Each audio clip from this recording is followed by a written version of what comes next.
Hi, it's Joel, Northern Beaches PA Hire. It's been a while. Yeah, not doing too many videos these days because not getting so much product and get as much hate mail as I get positivity. So, it puts one off after a while. This one I thought I'd just highlight because I've done quite a lot on portable speakers over the years, and a lot of people have reached out to me via email or phone call or whatever, asking about portable speakers, which seem to be something I be using a lot of. So I just thought I'd fill you in on updates. I have got a lot of smart acoustics. I've got SM8 there, got another one down there, SM8 here, SM6, there's another one somewhere else. These have been great. Great sounding little box copy of Bose S1. I mean, they all look the same now, same form factor. It's just the battery things. Really, its ugly head again. As you've seen in previous emails, batteries on portable speakers, especially the modern ones, seem to be problematic. I've got an MP40 over there, which has got a lead acid battery, and $30 from JCar or to replace once every couple of years.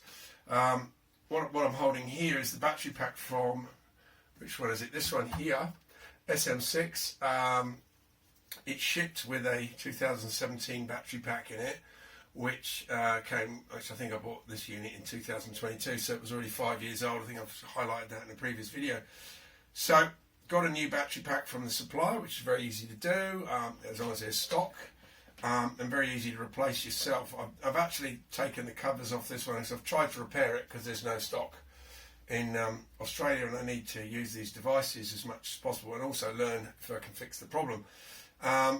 So I've got right down to gone online and see some very good informative videos of how to jump start dead lithium ion batteries.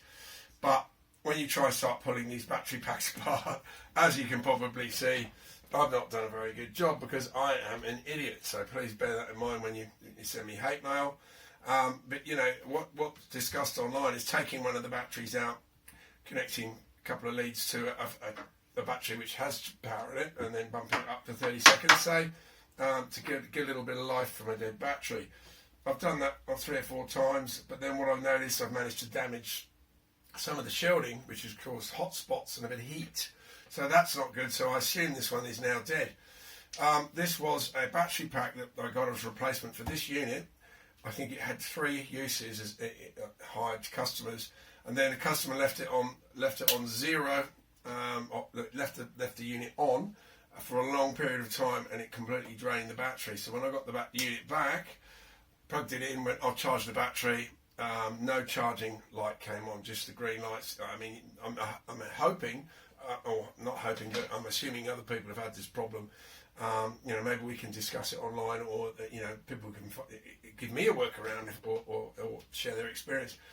So this was a $100 battery that it took a while to come in. It was all cased in plastic. Obviously it wasn't exposed like this, and it didn't have the plumber's tape down the back, which I used in the rain the other day to try and jump start it. So the Smart Acoustic SM6, SM8's great sounding speakers. This one here is a friend's that I'm also concerned the battery's on the way out, but it seems to be better now. I've advised a lot of people to buy these units, and they are great sounding, and you can link them together in stereo mode when you pair them with Bluetooth, etc. But it's this ongoing battery problem. I mean, this had 3 uses. This battery was left flattened, obviously, which is not ideal for a lithium ion battery, in these wonderful 18650 3.5 volts. These units are dirt cheap. I mean, I can't see $100 worth of value there, but obviously, if you buy them individually, there's 14. So it is there, I guess. But yeah, it seems to be a problem. I'm not sure about the Bose S1s. I'm not sure about any of the other ones like Eviaverse 8s, which I think is still the most premium product to buy at the moment. But they're not cheap, but not massively more expensive for what you get. You get a lot more speaker for let's say $300 or $400 over the price of an S1, or these things, which I think are $800, $700, let's say. If I had my time again, I would have just got 3 Eviaverses instead of 5 of these or whatever. So yeah, just updating you on the problems we've been having with these. 3 uses: battery flattened by the user, can't charge it. The charging device doesn't go low enough to jump start the battery. So that's what I've read online. So you have to pull the battery out. Then you individually, I tried jump starting it just as a full pack. I tried jump starting it individually, taking the batteries out and replacing them with other batteries. But then I damaged some of the shielding on the actual the power connector top and bottom. Then I got heat, and then as soon as you get heat, you've got trouble. So just be very careful with that. I burnt my finger on it because I'm an idiot. But yeah, if you've had any problems with your portable speakers like this with lithium ion batteries, I'll be interested to know, because it seems to be an ongoing thing. I've got an order in to replace this battery. Hopefully it lasts more than 3 times, because if you, let's say you hire the unit $50 or whatever, and it hires 2 or 3 times, and these are $100, you really are pushing things uphill. So this one here, I'm going to have a little go over tonight. I've got it on charge. The charging light's not working on this one. That's what threw me. I sold a unit to a customer the other day, and they as soon as they used it, the 100% green light, which is a little green light here, which gives you 100% charge, that's not working, even though the unit seems to be charging correctly. So you get what you pay for. I was an advocate for these, and I still like the sound. I might make this one into a hamster cage if I cut anything else with it, or pull it to pieces and salvage the parts, a bit like I'm doing up there with a dead Behringer B112, which is probably the first dead one I've had for 5 years. And those things are still amazing. Still amazes me they can work underwater or in extreme heat, or both, which you get in Australia these days. But yeah, Northern Beaches PA hire. Please send me some constructive criticism. Don't just assassinate me and want to kill my family.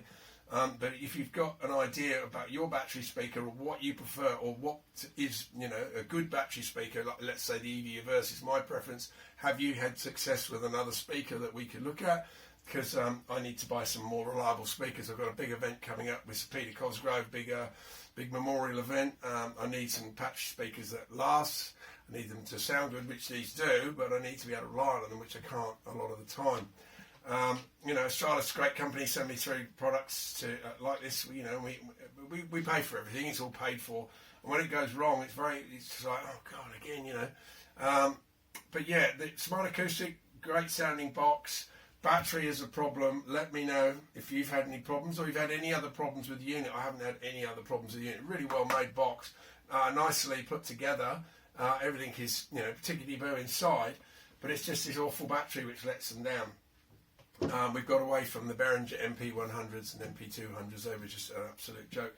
The Roland BA55 is still going strong after, say, 10 years now, because they've got double A's. You pull them out, you can clean everything, comes apart. They're almost modular the way they're put together, and everything just clicks together nicely as a top Roland product does. But yeah, I'm going to work on this one this evening, and there's another one there that's covered in inox because I think it was used outside in the rain. I mean, my gear gets hammered. It's the loudest speaker in the world's a higher speaker, a bit like the fastest car is a higher car. But yeah, be interested to hear your comments on battery speakers and what you've had and what you recommend. And I apologise if anybody's bought these on my say-so and had battery issues. There is a warranty of 6 months, but it's only 6 months. And generally, you don't really notice. I found it's always 8 months or a year. When the batteries completely fail or start giving problems. I had to replace one for the same chap that owns this one. I had to replace a battery in his other one. I think those two down there are okay, or one of them's okay. This one seems to be okay. This has had a new battery, and that one is needing a new battery. So yeah, batteries and battery powered speakers. Joel at Northern Beaches PA. Hi, interested to hear your comments. And let's try and help each other to find that ultimate battery speaker. All the best. Over and out.